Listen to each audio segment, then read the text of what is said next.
We are here to make sure that the people who make decisions about the social safety net are hearing from people who are using the social safety net right now.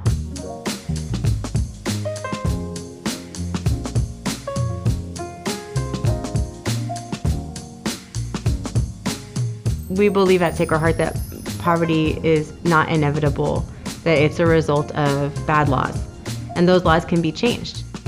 And the people who should be at the forefront of changing those laws, whose ideas should be at the front of changing those laws, are the people who come to us for services. That's what today is about, is making sure that those ideas are what stick in the minds of our elected officials.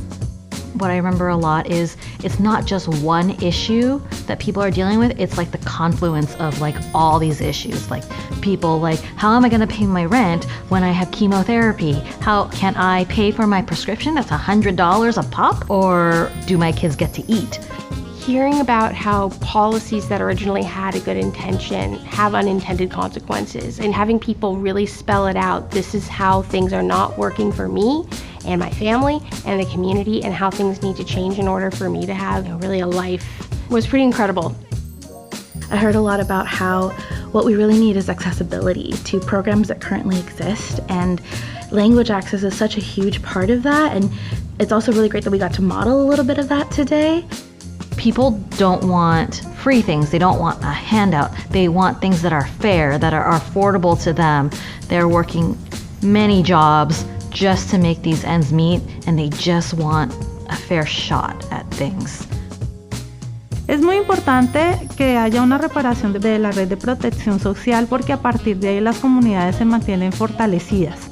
Es necesario que las madres, las familias, los niños tengan esa red de apoyo para que puedan avanzar en todos los temas comunitarios, tanto salud, educación, trabajo.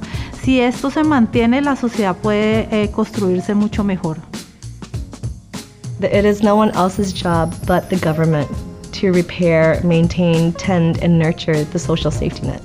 And unfortunately right now, the multiple levels of government all have different directions and different ideas of what that social safety net should look like, how it should function, and how it should be funded. There's a saying that the power actually needs to be closest to the people who are most affected by it.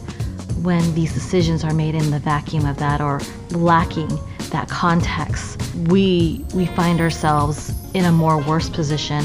We find ourselves essentially being the cause of that growing divide between those who have and those who do not.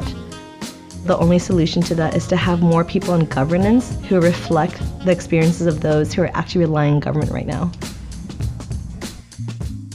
We're in a really difficult time, and the social safety net is being attacked by the federal government. And so part of what we're trying to do is set a new vision. What would a better safety net look like that actually treated people with dignity, compassion, and respect? But sometimes it seems like a lot to ask for, but part of today is about how it's really not a lot. It's basic dignity.